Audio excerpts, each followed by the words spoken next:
Graça e paz, povo de Deus, tudo bem com vocês? Vamos dar continuidade à nossa leitura e hoje nós vamos ler o capítulo 2 do livro Os Caçadores de Deus. Que o Espírito Santo continue ministrando o nosso coração, amém? Vamos lá? Não há pão na casa do pão, migalhas no chão e prateleiras vazias. A presença de Deus tem deixado de ser prioridade na igreja moderna. Estamos como padarias abertas, mas que não têm pão. Além disso, não estamos realmente interessados em vender pão. Apenas gostamos do bate-papo ao redor dos fornos frios e prateleiras vazias. Na verdade, fico imaginando, será que ao menos sabemos se o Senhor está aqui ou não? E se está, o que Ele está fazendo? Onde Ele está indo?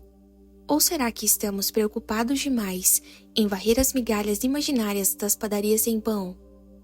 Será que sabemos pelo menos quando Ele está na cidade?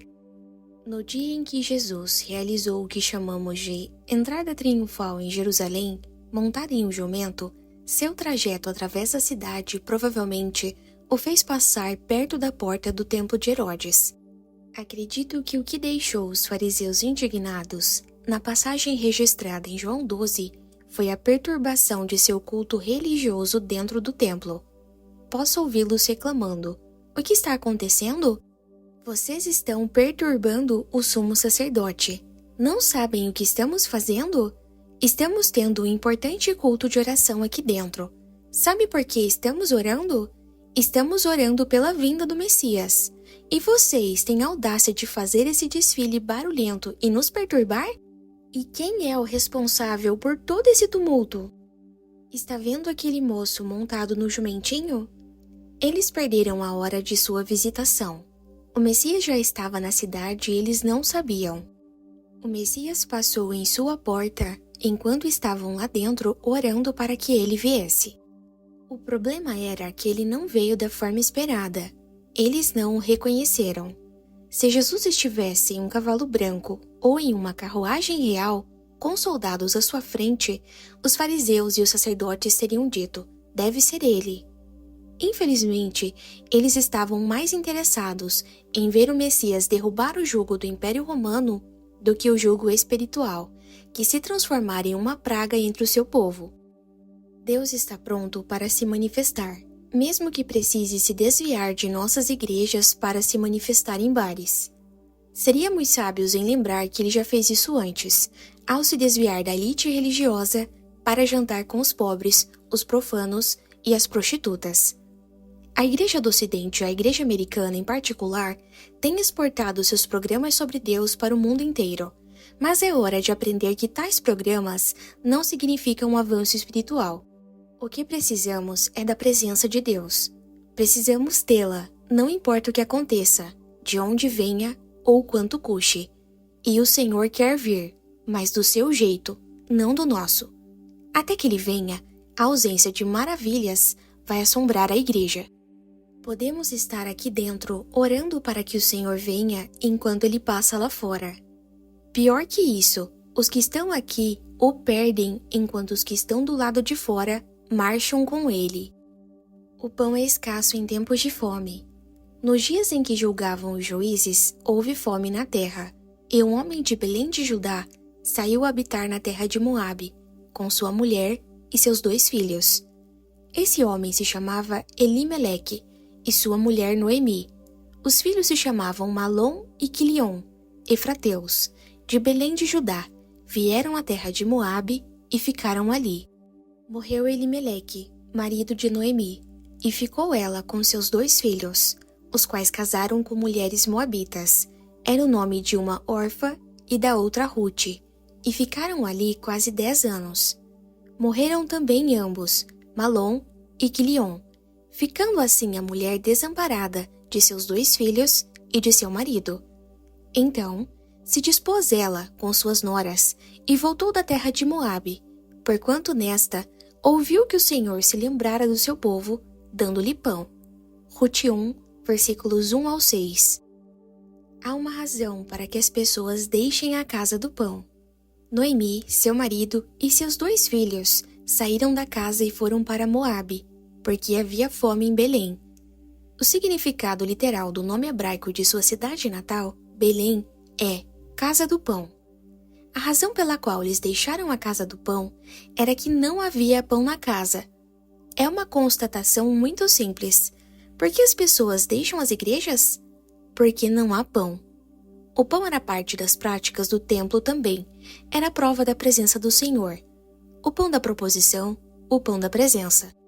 O pão era o que historicamente indicava a presença de Deus no lugar.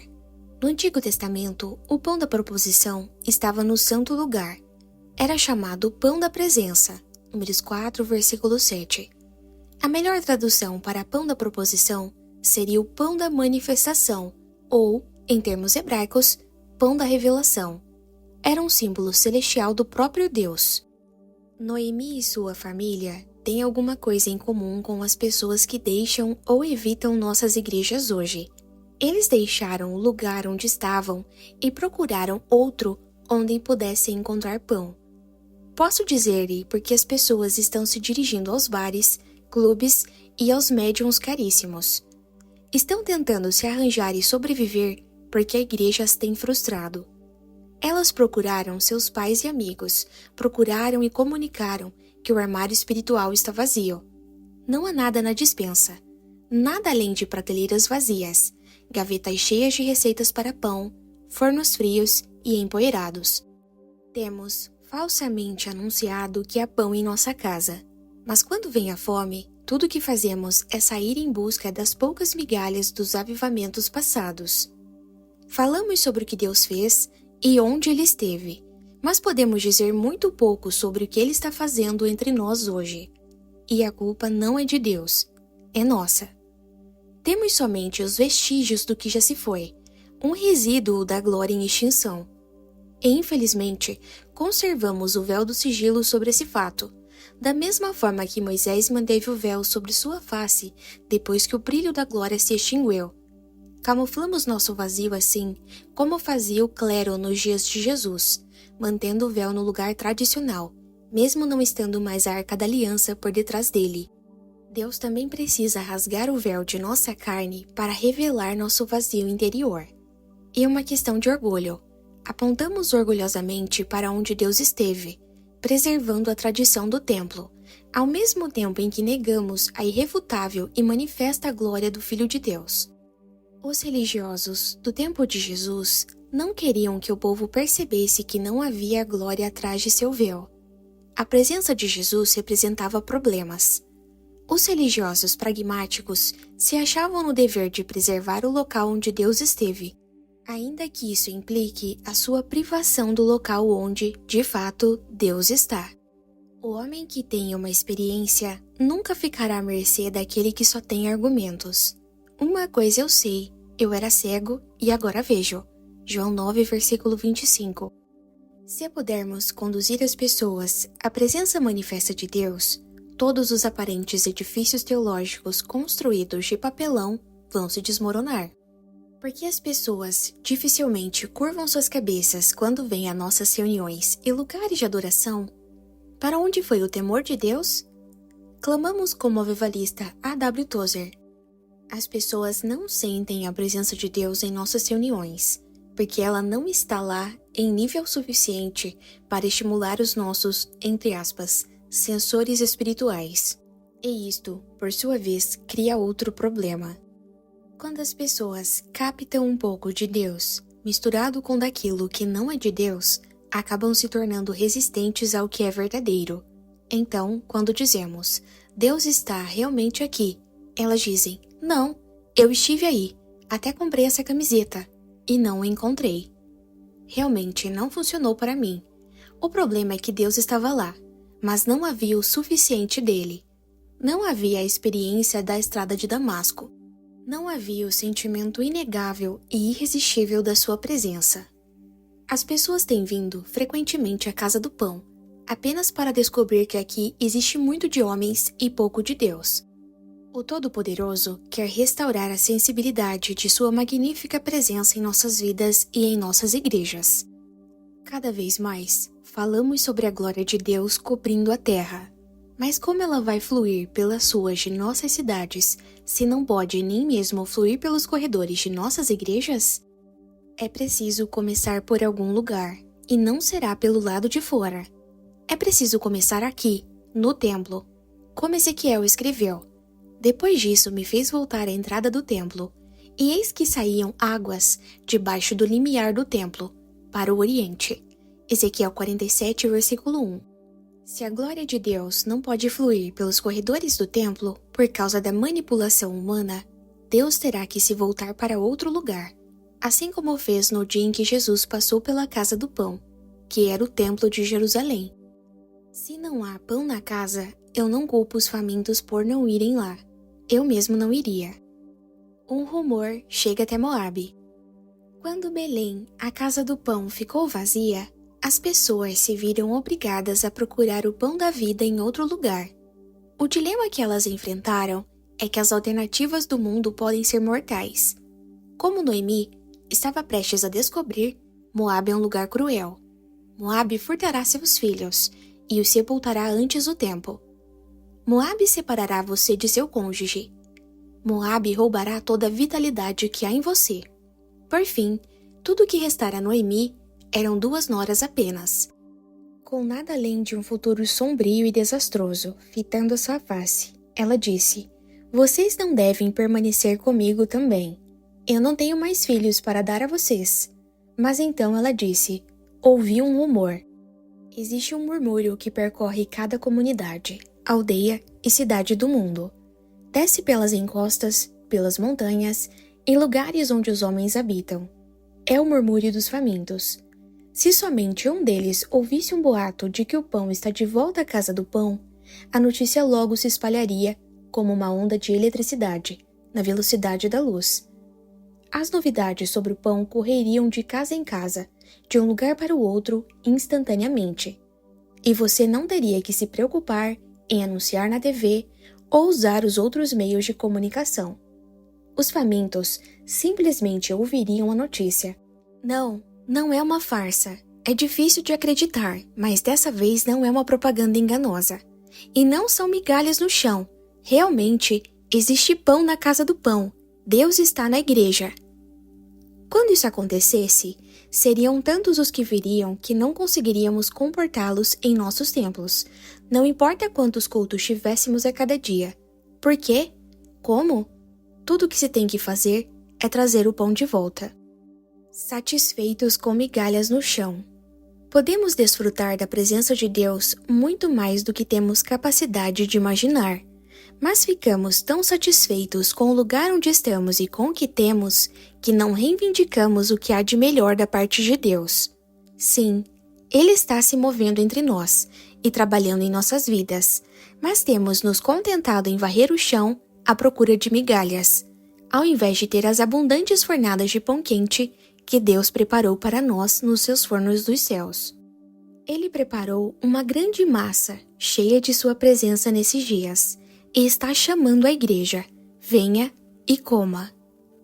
Ignoramos a chamada de Deus, enquanto cuidadosamente contamos nossas migalhas de pão dormido. Enquanto isso, milhares de pessoas, fora das 4 paredes de nossas igrejas, estão famintas por vida. Elas estão doentes e saturadas da exibição dos programas feitos por homens. Estão famintas de Deus, não de histórias sobre Deus. Elas querem comida, mas tudo o que temos para lhes oferecer são migalhas que sobraram do banquete, que um dia esteve nas mãos de famintos desesperados, protegidas em vitrines de vidro. É por isso que vemos homens e mulheres bem posicionados socialmente, usando cristais em seus pescoços, na esperança de entrar em contato com algo que esteja além de si mesmos e de sua triste existência. Ricos e pobres se atropelando em filas para grandes seminários sobre iluminação espiritual e paz interior, engolindo passivamente todo o lixo que lhes está sendo passado, como se fosse a última revelação do outro mundo. Como pode ser? Isso deveria envergonhar a igreja. Tantas pessoas machucadas e carentes, voltando-se para médiuns, astrólogos e espíritas para obter orientação e esperança em suas vidas. As pessoas, de tão famintas que estão, chegam a gastar milhões de dólares na indústria do ocultismo, que surge da noite para o dia, manipuladas por falsos adivinhos, que não passam de exploradores oportunistas. Até mesmo os verdadeiros médiums ou guias, que tradicionalmente exploram o mundo de espíritos satânicos, são raros nesse grupo. O desespero é tanto que elas aceitam as orientações desses negociantes como se fossem uma visão espiritual. As profundezas da fome espiritual no mundo. Só existe uma razão para que as pessoas estejam tão ansiosas por um contato com algo misterioso, oculto ou até aceitando as falsificações. Elas não sabem onde encontrar o que é verdadeiro. A culpa disso só pode recair sobre um lugar. Esta é a hora perfeita para que a Igreja do Senhor prevaleça. Quero repetir uma das mais chocantes frases que continuo ouvindo Deus dizer em meu espírito. Existe mais de Deus na maior parte dos bares do que na maior parte das igrejas. Nem crentes nem incrédulos sentem necessidade de se prostrarem quando estão em um culto de adoração. E isso não é imaginação. Eles não sentem a presença de nada, nem de ninguém digno de louvor em nosso meio. Por outro lado, se a igreja se transformasse naquilo que poderia e deveria ser, então teríamos dificuldades para atender a demanda de pão na casa. E quando as pessoas entrassem em nossas igrejas, ninguém teria que lhes dizer para curvarem suas fontes em oração. Elas se prostrariam perante o nosso Deus Santo, sem que qualquer palavra fosse dita. Mesmo os perdidos saberiam, instintivamente, que o próprio Deus haveria entrado na casa. 1 Coríntios 14, versículo 25. Perguntaríamos uns aos outros, quem ficará responsável pelos telefones amanhã? Sabendo que as linhas estariam ocupadas, com pessoas ligando para dizer, tenho que ouvir a respeito de Deus. Por que digo isso? Porque realmente, quando pagam quantias exorbitantes aos médiuns, as pessoas estão realmente tentando tocar Deus e encontrar alívio para a dor em suas vidas. Elas só não sabem mais aonde ir. O rei Saul nos deu o exemplo do errante desesperado que foi cortado da presença de Deus. Quando ele não pôde mais alcançar ou pegar Deus, ele disse, então deixe-me achar uma bruxa. Qualquer pessoa. Tenho que ter uma palavra. Mesmo que eu tenha que me disfarçar e penetrar sorrateiramente pela porta do fundo. Preciso ter acesso ao reino espiritual. 1 Samuel 28, versículo 7. Existe outro problema com o qual Deus está preocupado, e Jesus o revelou quando repreendeu os líderes religiosos de seu tempo. Ai de vós, escribas e fariseus, hipócritas, por que fechais o reino dos céus diante dos homens? Pois vós não entrais, nem deixais entrar o que estão entrando. Mateus 23, versículo 13. Já é terrível quando você mesmo se recusa a ir, mas Deus fica incomodado quando você para na porta e impede que os outros entrem. Através de nossa ignorância espiritual e nossa falta de apetite, estamos parados na porta, barrando os que realmente estão famintos e perdidos. Temos falado que há pão, quando na verdade só existem migalhas de pão dormido. Isso tem deixado gerações famintas, desabrigadas e sem outra alternativa, a não ser partirem para Moabe. E o preço cobrado em Moabe é muito caro. Lá as pessoas pagam com seus casamentos, seus filhos, suas vidas. Agora, existem rumores de que há pão novamente na casa de Deus. Essa geração, assim como Ruth, que retrata os perdidos, está prestes a acompanhar Noemi, um retrato dos pródigos, dizendo, se você ouviu que realmente há pão lá, então irei com você. Onde quer que vá, eu irei.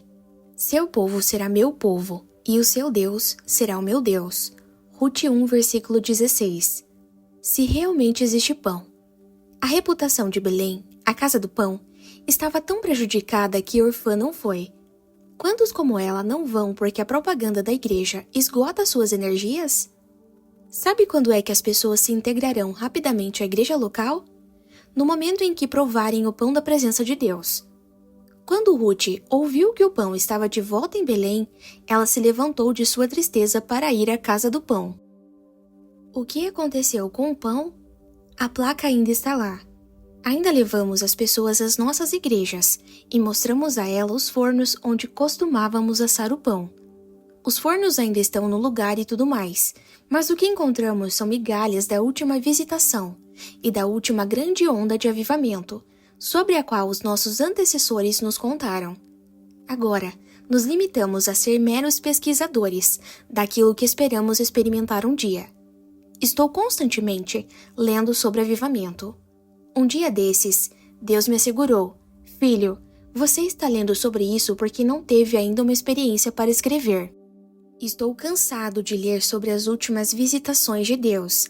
Quero que Deus se manifeste em algum lugar da minha existência para que, no futuro, meus filhos possam dizer: "Estivemos lá, nós sabemos, é verdade." Deus não tem netos. Cada geração deve experimentar sua presença. O conhecimento não deveria tomar o lugar da experiência. Os efeitos do pão de volta ao seu lugar. Duas coisas acontecem quando o pão da presença de Deus é restaurado na igreja. Noemi foi a pródiga, que deixou a casa do pão quando a mesma ficou vazia. Entretanto, quando ouviu que Deus havia restaurado o pão em Belém, a casa do pão rapidamente retornou. Os pródigos voltarão de Moabe, quando souberem que o pão está de volta em casa, e não virão sozinhos. Noemi voltou à casa do pão acompanhada de Ruth, que nunca havia estado lá antes. Aqueles que nunca vieram virão. Como resultado, Ruth tornou-se integrante da linhagem messiânica de Jesus, quando ela se casou com Boaz e lhe deu um filho chamado Obed, que foi o pai de Jessé, o pai de Davi. A futura realeza conta com as nossas ações, que serão desencadeadas por causa da fome de pão. O avivamento, tal como conhecemos agora, é simplesmente a reciclagem dos salvos para que permaneçam acesos. Mas a próxima onda de avivamento verdadeiro trará os perdidos para a casa do pão. Pessoas que nunca adentraram as portas de uma igreja na vida, quando ouvirem que realmente há pão na casa, virão correndo atrás do cheiro do pão quente dos fornos dos céus. Estamos, frequentemente, tão saciados e satisfeitos com outras coisas que insistimos em nos contentar com migalhas de pão dormido. Estamos felizes com nossa música do jeito que é. Estamos felizes com nossas reuniões de restauração. Já é hora de termos o que costumo chamar de insatisfação divina. Não estou feliz. Será que posso dizer isso e não ser julgado?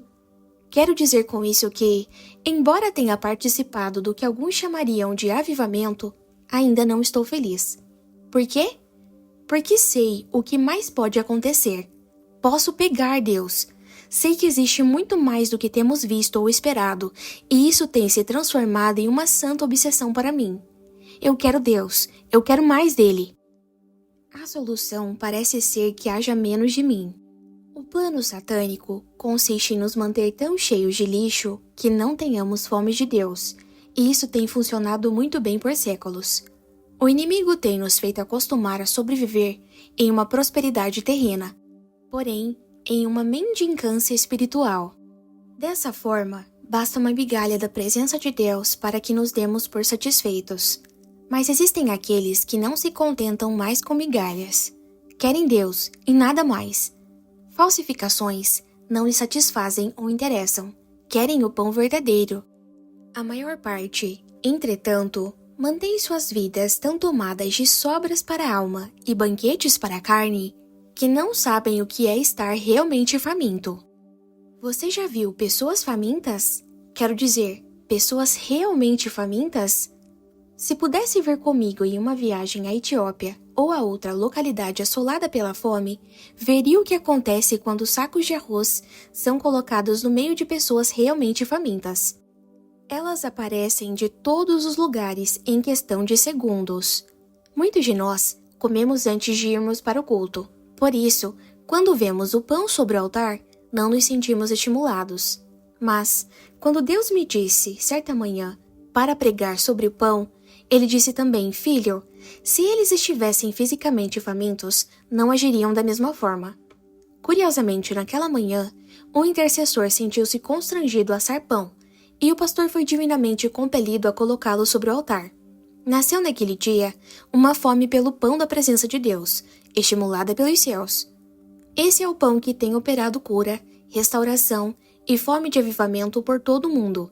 A Bíblia diz: desde os tempos de João Batista até agora, o reino dos céus é tomado por esforço, e os que se esforçam se apoderam dele. Mateus 11, versículo 12. Isso não soa de alguma maneira como uma descrição nossa? Tornamo-nos tão inertes na igreja que temos nosso próprio manual de ações politicamente corretas e de regras de etiqueta. Porque não queremos nos parecer radicais demais, alinhamos as cadeiras em fileiras muito bem arranjadas e esperamos que nossos cultos sejam igualmente lineares e previsíveis. Precisamos ficar desesperadamente famintos por Deus e literalmente nos esquecermos das boas maneiras. A aparente diferença entre um louvor litúrgico e um louvor carismático é que o programa de um é impresso e o outro memorizado. Geralmente, já sabem quando Deus vai falar. Todas as pessoas no Novo Testamento que esquecem suas boas maneiras receberam algo de Deus.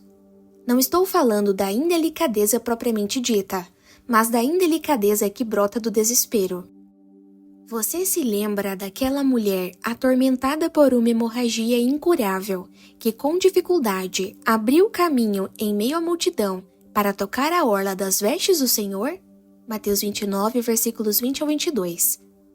E quanto à impertinente mulher cananeia, que não parava de implorar que Jesus libertasse sua filha endemoninhada, em Mateus 15, dos versículos 22 ao 28?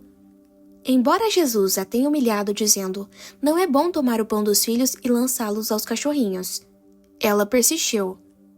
E foi tão indelicada, tão incômoda, ou simplesmente tão desesperadamente faminta por pão que replicou: sim, Senhor, porém os cachorrinhos comem das migalhas que caem da mesa de seus donos. Mateus 15, versículo 27. Muitos de nós, por outro lado, vamos aos nossos pastores e dizemos: ó, pastor, será que poderia, por favor, orar por mim e me abençoar? Se nada realmente acontece, simplesmente damos de ombro e dizemos: bem, acho que vou comer ou então relaxar. Vou para casa e aplacar minha fome interior com comida carnal e entretenimento. Para ser honesto, espero que Deus incomode homens e mulheres em sua igreja e os torne tão obcecados com o pão da sua presença, de forma que não parem mais. E quando isso acontecer, não vão querer somente o por favor, me abençoe. Vão querer a manifestação da presença de Deus, não importa o que custe ou quão insólitos possam parecer. Poderão parecer rudes ou indelicados, mas não se importarão com as opiniões de homens, somente com a vontade de Deus. Podemos dizer que a igreja, de modo geral, não tem dado lugar a pessoas assim. Um dos primeiros passos para o avivamento real é reconhecer que você está em estado de decadência. Essa não é uma tarefa fácil em face à nossa aparente prosperidade, mas precisamos dizer: estamos em decadência. Não estamos mais vivendo nossos melhores momentos. Ironicamente, nos encontramos na clássica situação descrita no livro de Uma História de Duas Cidades, de Charles Dickens. Foram os melhores momentos, foram os piores momentos. Em termos econômicos, talvez, sejam estes os melhores momentos, mas, como um todo, a igreja não está se movendo sobre uma onda de prosperidade espiritual. Qual foi a última vez que sua sombra curou alguém? Qual foi a última vez que sua presença em algum lugar tenha levado as pessoas a dizerem: tenho que me reconciliar com Deus? Conheço um pastor na Etiópia que certa vez estava ministrando um culto, quando homens do governo comunista o interromperam, dizendo: estamos aqui para acabar com essa igreja. Eles já tinham tentado de tudo sem sucesso. Então, naquele dia, agarraram a filha de 3 anos do pastor e arremessaram pela janela do templo, à vista de todos que estavam presentes. Os comunistas pensaram que essa violência acabaria com aquela igreja, mas a esposa do pastor desceu, colocou seu bebê morto nos braços, retornou ao seu lugar na primeira fila e a adoração continuou. Como consequência da fidelidade desse humilde pastor, 400.000 crentes fiéis destemidamente compareceram em suas conferências bíblicas na Etiópia. Certa vez, meu pai, líder nacional de uma denominação pentecostal nos Estados Unidos, estava conversando com esse pastor. Meu pai sabia que ele morava em meio a uma horrível miséria na Etiópia e cometeu o erro de tentar mostrar um pouco do que ele pensava ser consideração. Ele disse ao pastor etíope: "Irmão, temos orado por vocês, por causa de sua pobreza." Esse humilde homem voltou-se para meu pai e disse: "Não, você não compreende. Nós é que temos orado por vocês, por causa de sua prosperidade."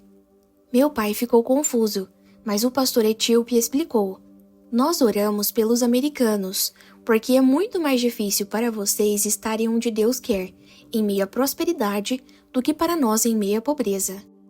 A maior artimanha que o inimigo tem usado para roubar a vitalidade da igreja é acenar-lhe com bandeirinha da prosperidade. Não sou contra a prosperidade. Seja tão próspero quanto você deseja, mas busque Deus ao invés de buscar a prosperidade. Veja bem, é muito fácil começar buscando a Deus e se desviar para outra coisa. Não seja assim.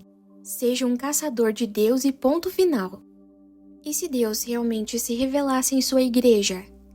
Se Deus realmente se revelasse em sua igreja, posso assegurar que aqueles rumores dos famintos em sua cidade ou região espalhariam a notícia rapidamente. Antes que você pudesse abrir as portas no dia seguinte, os famintos já estariam em fila por pão fresco. Por que não vemos esse tipo de reação agora? Os famintos têm sido frustrados. Tão logo a menor gota da presença de Deus flui em nossos cultos, dizemos ao mundo inteiro: "Há um rio da unção de Deus fluindo aqui." Infelizmente, sempre gritamos: "Deus está aqui!" E os famintos vêm somente para descobrir que superdimensionamos a realidade e que tudo não passou de propaganda enganosa. Temos falsamente apresentado as gotas da unção de Deus como se fossem um rio poderoso, mas o único rio que as pessoas encontram entre nós é um rio de palavras. Algumas vezes, até mesmo construímos maravilhosas pontes sobre leitos secos. Não podemos esperar que os perdidos e feridos venham correndo para o nosso rio apenas para descobrir que mal existe o suficiente para aliviar um pouco da sua sede. Não chega a ser nem um gole da taça de Deus. Dizemos: "Deus está realmente aqui, há comida na mesa." Mas toda vez que acreditam, vêm-se obrigados a procurar pelo chão meras migalhas do banquete prometido. Nosso passado fala mais alto que o nosso presente. Em comparação ao que Deus quer fazer, estamos catando farelos, enquanto Ele tem para nós um crocante pão quentinho, que acabou de sair dos fornos dos céus. Ele não é um Deus de migalhas e de escassez. Ele está esperando que o busquemos para dispensar porções infinitas de sua presença. Mas nosso problema foi descrito há muito tempo pelo apóstolo Tiago. "Nada tendes, porque não pedis." Tiago 4, versículo 2. Não obstante, o salmista Davi canta, através dos tempos, que sua semente nunca iria mendigar o pão. Salmos 37, versículo 25. Precisamos compreender o que nós temos, onde estamos, e o que estamos fazendo é muito pequeno em comparação ao que Deus quer fazer entre nós e através de nós. O jovem Samuel foi profeta numa geração em transição como a nossa. A Bíblia nos diz que cedo, na vida de Samuel, a palavra do Senhor era muito rara, as visões não eram frequentes. 1 Samuel 3, versículo 1. Certa noite, o sumo sacerdote Eli foi dormir. Ele estava tão avançado em dias que mal podia enxergar. Parte do problema na igreja histórica é que nossa visão tem ficado embaçada e não podemos ver como deveríamos. Estamos satisfeitos em ver a igreja prosseguindo da mesma forma como sempre foi. Enquanto isso, continuamos na nossa rotina, tateando de um lugar para o outro, como se Deus estivesse ainda falando conosco. Mas, quando realmente Ele fala, pensamos que as pessoas estão sonhando. Quando Ele realmente aparece, os olhos embaçados não podem vê-lo. Quando Ele realmente se move, relutamos em acreditar por medo de esbarrarmos em algo que não seja peculiar à penumbra em que vivemos. É frustrante quando o Senhor muda de lugar alguma mobília dentro de nós. Dizemos ao jovem Samuel entre nós: "Volte a dormir. Continue fazendo da maneira que lhe ensinei, Samuel. Não há nada de errado. Tudo sempre foi assim." Não, nem sempre tudo foi dessa forma. E eu não estou satisfeito com tudo desse jeito. Quero mais. Não sei quanto a você, Mas cada banco vazio que vejo na igreja parece clamar: eu poderia ser preenchido com alguns cidadãos de Moabe. Você não pode colocar alguém aqui? Não sei quanto a você, mas isso alimenta minha santa frustração, minha insatisfação da parte de Deus. E tendo-se deitado também Samuel no templo do Senhor, em que estava a arca, antes que a lâmpada de Deus se apagasse, o Senhor chamou o menino: Samuel, Samuel. Este respondeu: Eis-me aqui. 1 Samuel 3, versículos 3 ao 4. A lâmpada de Deus estava fraca e prestes a se apagar, mas isso não chamou a atenção de Eli. Ele já vivia em um permanente estado de penumbra. O jovem Samuel, entretanto, disse: Ouço algo. Já é tempo de admitir que a lâmpada de Deus está se apagando. Sim, ainda está queimando, mas as coisas não estão como deveriam estar. Olhamos para esta pequena chama lançando uma luz fraca, aqui e ali e dizemos: Oh, é o avivamento. Pode até ser, para alguns que conseguem chegar bem perto para ver. Mas e quanto àqueles que estão distantes? E aqueles que estão perdidos e que nunca leram nossas revistas, assistiram a nossos programas de televisão ou ouviram nossas fitas de estudo? Precisamos que a luz da glória de Deus brilhe bastante para que possa ser vista à distância. Em outras palavras, é tempo de a glória de Deus, a luz de Deus, extrapolar os limites da igreja e iluminar nossas cidades. Veja Mateus 5, versículo 15.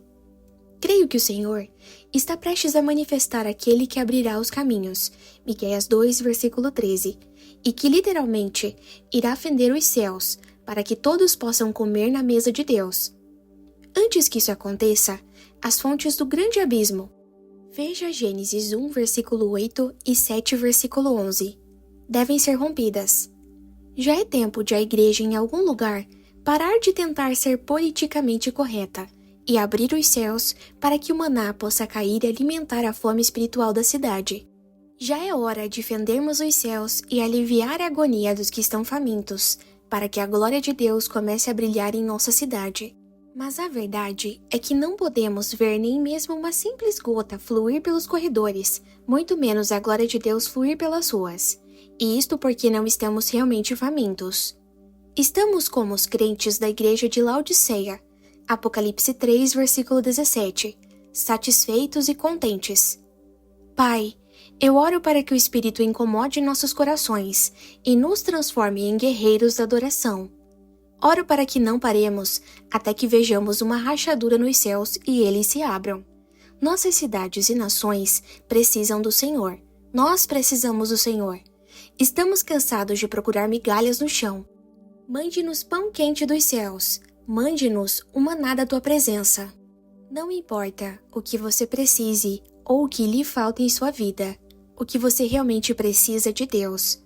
E para tê-lo, precisa estar faminto. Oro para que Deus lhe faça sentir fome, para assim qualificar você à promessa de abastança. Jesus disse: Bem-aventurados os que têm fome e sede de justiça, pois serão saciados. Mateus 5, versículo 6. Se pudermos ficar famintos, então Ele poderá nos santificar. Ele colocará os pedaços de nossa vida no lugar. Mas a fome é a chave de tudo. Então, quando você se encontrar procurando migalhas no chão da casa do pão, ore: Senhor, desperte em mim uma fome incontrolável.